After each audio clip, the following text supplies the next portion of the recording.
Hello, everyone. We're back. This is Angelo and Nghia and Hi. Angelo. Hi. Hello, everybody. We just finished a longer YouTube video that I'll link that someplace around here for you to take a look at that one. It's about 43 minutes and it covers a lot of information and a lot of activities and adventures that we have gone through since we got married in August. And since Nghia arrived in the United States in what month? May. Look at why it's so quiet. We want to talk about the K1 Visa interview that took place in Ho Chi Minh City at the US Consulate. We know a lot of couples similar to us are actually out there dreading going to that interview. There's so much information on the internet about what to expect and how to prepare and what to say and what not to bring and what to bring and all of this stuff. And unfortunately, a lot of it is just misinformation because the primary thing that we all have to consider is that every situation is different. Exactly. And it's different from the way that you meet. It's different from how many times you get together and see each other over the course of a year, 2 years, 3 years, 4 years, whatever. It's different based on the country that your spouse or your future spouse is from. There's so many things that are different. And so one of the key things to remember, we think, and we found out, is that one, if your situation is honest, if it's real, then you simply need to follow all of the directions and instructions given to you by all of the entities from the U.S. Consulate to the National Visa Center, to the USCIS, all of that. You just need to follow those directions and prepare all of your documentation and your evidence. And then what we kind of found out was that the interview is really a formality. And by that I mean that if you have prepared your petition the way that you should have prepared it and provided the amount of information and evidence that you should have, that the USCIS or the US Consulate or the entity deciding upon whether or not to issue your fiancé a visa, they have pretty much made up their mind. And then the interview is a confirmation of their decision. Or it's a series of red flags that illustrate that your relationship may not be bona fide. And so if your relationship is bona fide and you have prepared that information, then you don't have to worry about trick questions or to see if they're trying to trip you up or trying to confuse you or anything like that. They're really just asking you questions that you probably already should know. Now, in our case, because of some extenuating circumstances, we ended up going through the interview twice. The first time Nghia went alone. I couldn't make it. I had just got promoted and I was working on a big event for the client, and I couldn't leave. Well, I felt like I shouldn't leave. Like many people, I searched interview for the visa videos on YouTube to watch many videos before I joined the first interview. And I tried to write down the questions and answer myself. I prepare for that. But it turns out totally different. When I joined the first interview, they didn't ask me many difficult questions. They just asked me two questions. Mm-hmm. The first one, how you met your husband. Mm-hmm. Oh, not husband, fiancé. Fiancé. The second one, why he doesn't come to the Mm-hmm. interview with you. Mm-hmm. That's it. They asked me two questions, and it's not too difficult. Right. Yeah, they are not difficult to me because I can easily answer those questions. Yeah. And as I said, we had only spent 5 actual days together. Mm-hmm. Although it had been like 6 to 8 months that we had been conversing and video chatting through Facebook Messenger since, for months. But on paper, it clearly said we had only met for 5 days. So therein was the difficulty in them making a decision. And then, of course, me not showing up to the interview, it's a problem. It's a problem. It's a problem. So that happened, and we ended up going back to the drawing board through a series of other mishaps and whatever. So we started the petition from scratch again, from the beginning. But the flu thing hit, and the world shut down. But anyway, it's time for the interview. So we got the interview, we got it scheduled, we got there early, and one thing I will say is if you arrive early, go ahead and get online. Mm-hmm. It doesn't matter if you don't see a line, start a line. Because get in line. We made a mistake of looking and seeing no one there and then walking away to go get some coffee. And by the time we got back, there was like 100 people in front of us. Everything said, bring this extra information with you. So we printed out more copies and brought other pictures and photo albums and receipts and all that kind of stuff with us. A lot of people expect it to be some grueling with somebody with a flashlight shining in your eye and pointing their finger at your face and telling you you're a liar and all this kind of stuff. And I'm here to tell you that it's nothing like that at all.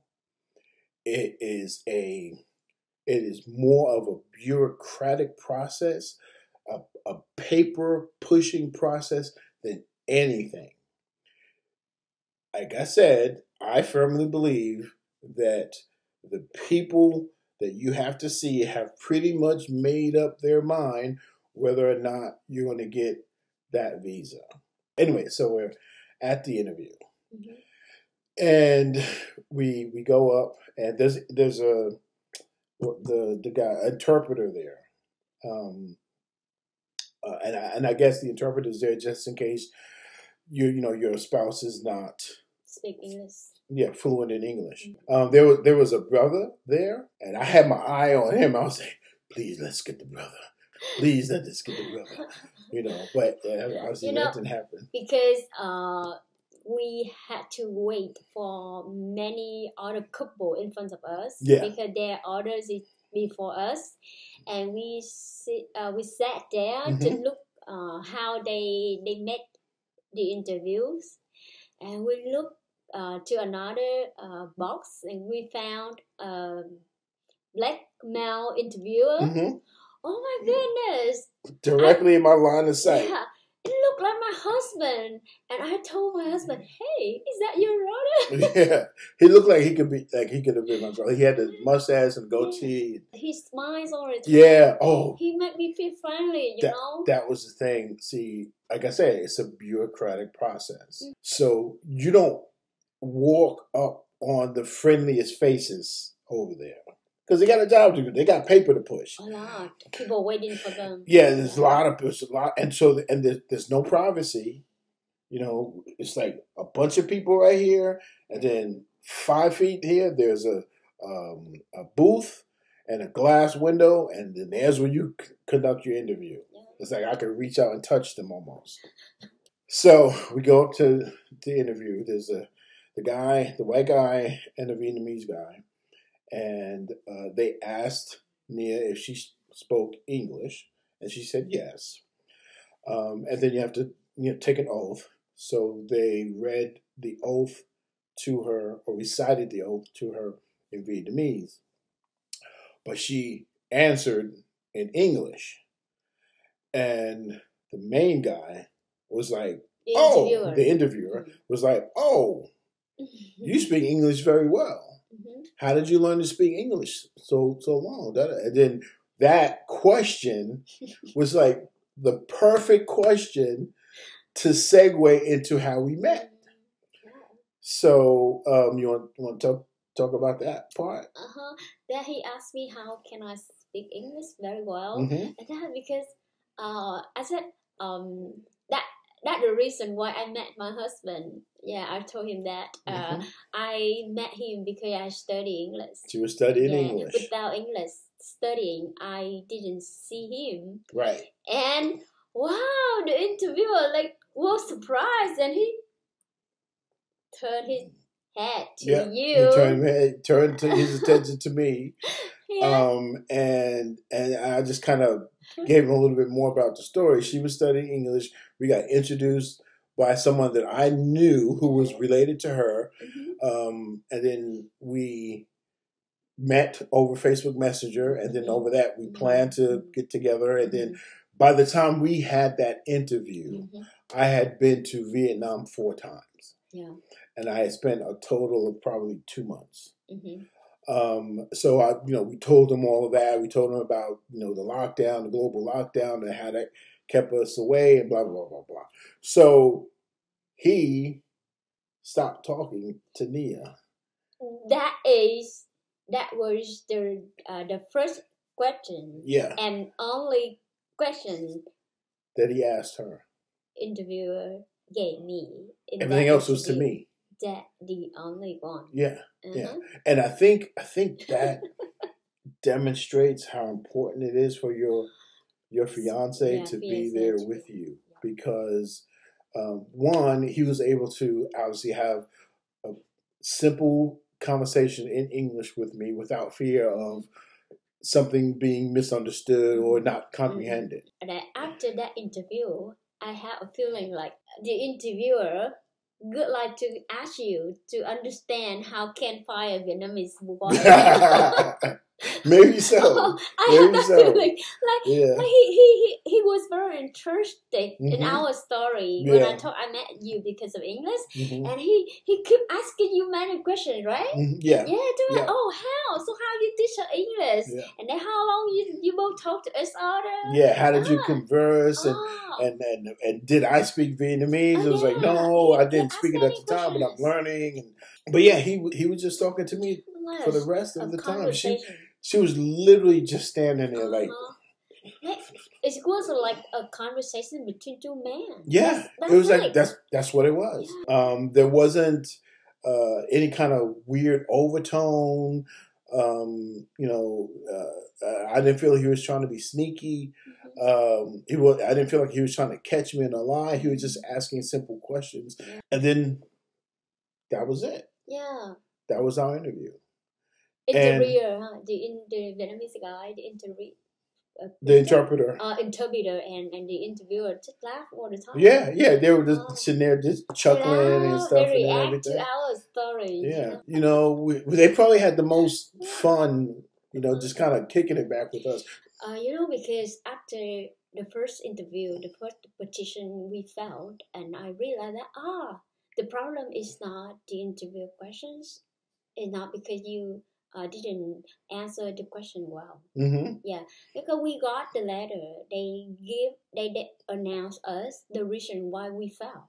Right. Yeah. What is the reason? And they said you hadn't established a bona fide relationship, and based on the data that we had provided to them at that moment, I understood why. Yeah, we could not prove. Yeah, because anything. we could. Well, it wasn't that we couldn't prove anything. It's that our time together had been so limited, and it wasn't normal. It wasn't. There was nothing to compare it to.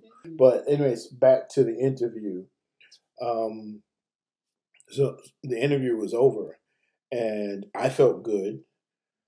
I know that she felt good. And she had her passport, and we were ready to go. And the gentleman looked at me, and he said, "Hey, well, I have some really good news, and then I have some bureaucratic news." And he said, "The good news is I have every intention of giving you two a visa." But then he said, "But I'm not going to give it to you today." But and my face, like so that. wide.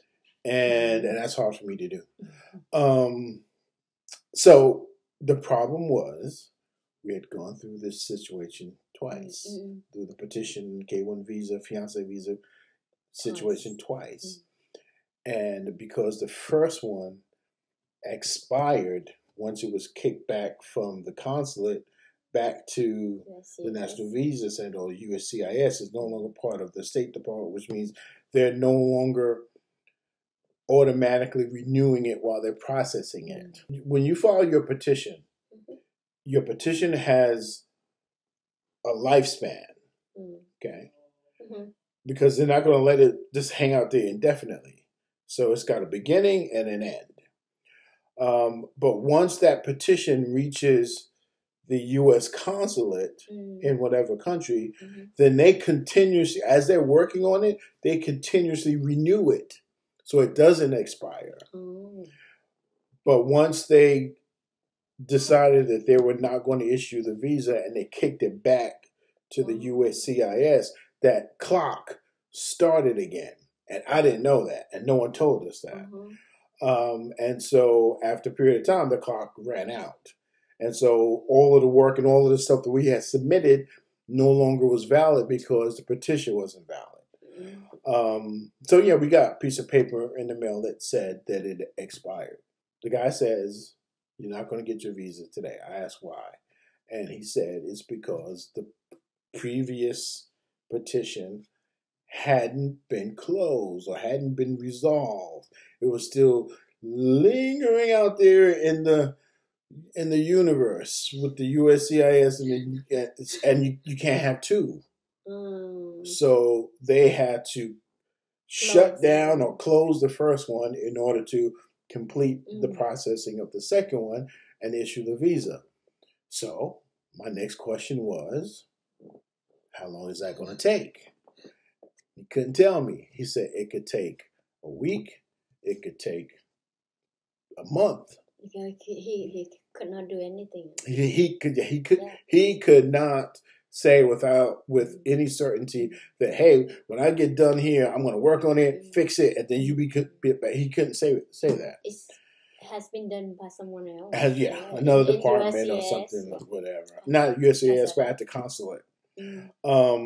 So we didn't get the visa. We didn't know how long it was going to take. And we had flights to return to the United States. So we decided, after some long deliberation, that I was going to go ahead and go fly home, and that she was going to wait for whatever notice, because he did say that they would be sending her notice, and in that notice it would be instructions on what to do to continue the process to get her visa. But we appreciate that interviewer because he was very helpful. He asked us whether you already booked the ticket. Yeah. And what is the day of your flight? Right. I was so surprised because he cared for that, you know. Yeah, and I think I'm pretty sure that he's probably ran into that before, because all of the paperwork, all of the instructions say, don't book your return flight home until you have the visa in your hand. But obviously we didn't do that. So I'm sure he's familiar with that process. But he's the one that came to me and said, "Hey, did you book your ticket home?" And I was like, "Yeah, I did book." That's why I'm like, right now. And then when I told him the date or when the flight was, then he had a clear picture of how condensed the time was, and that in all likelihood we would not have the visa by then. But lo and behold, the very next day, she gets a message from a messenger. The letter was addressed her home address. She was at work. The guy called to deliver. He wouldn't deliver anywhere else, so he had to take it back to the post office. Yeah, he returned it to the post office. Yeah. I had to go to the post office to pick it up. So it took a long time. So it took some time, but we got the letter, and the letter was instructions on Nghia taking her passport and submitting it to them so that they could process it for the visa. I don't know if any other country does this, but Vietnam has this. I think it's really cool way where you take it to like a major post office and you leave it with them. That way you know it's secure because it's a government office. It's not like dropping it off at some courier or someplace. And then that government office is tied to the US Consulate, and then they have a regular bonded delivery to the US Consulate, which contains all of these passports from folks trying to get visas. They have this certain time and day they will make the delivery to US Consulate. Yeah, so you have to get your stuff to them by a certain date in order to make that date, or else you have to make the next day. You have to wait, Yeah. Have to wait another next delivery. Yeah. So, long story short, she did end up getting her visa. It was processed. It was submitted back to her, so she had to go pick it up at the post office, right? But we booked another flight on a different airline to the United States, or a one-way ticket, and that was that. All of these boogeyman stories about the interview, it's not like that at all. There's no reason to be afraid unless you have something to hide. If you don't have anything to hide and everything's legit and on the up and up and bona fide, then you'll be fine. And so I hope this helps people out there who are worried and stressing out and frustrated and anxious and scared about the interview. It's really nothing to be afraid of. The hard part is the petition. Everything else is just it's like painting by numbers. You just do what you're asked to do and provide the information that you are supposed to provide. You send them everything you have. Yeah. I think one of the mistakes that we made in the first petition was I did not include all of our Facebook Messenger posts. 800 pages worth of communication and pictures and stuff that we sent back and forth in Facebook Messenger. That was our primary mode of communicating. Oh my God. But this time, I submitted it. And that's how we were able to tell which file was ours as opposed to everybody else's. And when we were at the U.S. Embassy, yeah, we would look and it'd be this little file like this. We say, oh no, that's not ours. Then we see another one like this. And we say, oh, no, that's not ours. And then we see one that's like this. We say, oh, yeah, that's ours. That's ours. And that's what you do. You over-deliver. You submit everything that you have. Don't take anything for granted. Don't think that they will ask you for more. Give them everything that you have. As a person who completed both of our petitions, I try to take that extra time to let Nghia know what I was preparing, so that when we stand in front of the interviewer, we know that we submitted a photo book for visit number 1, for visit number 2, for visit number 3, and that they're separate. And then with each of those photo books, that also includes the hotel reservations, the airline tickets, the money that we paid at the restaurants for coffee or for banh mi or whatever else is going on, that we have it prepared in a very specific way. Yeah, we get through the petition together. So my husband filled the petition, but me have to read it too, get through from the beginning until the end to understand what he feeling in the petition. What kinds of information put in the petition. That's all for this video. We don't want you to be worried or afraid of the K1 visa process. It's not a horror show. It's very simple paperwork, administrative processing. Just go through it, and if your stuff is done correctly, you'll be fine. Don't think that the interviewer tried to ask your questions. Try to ask you questions to find out your mistakes. Yeah, he's not trying to trick you. He's just trying to ask you questions, answers that you should know. Okay, thank you. Okay, bye. Bye.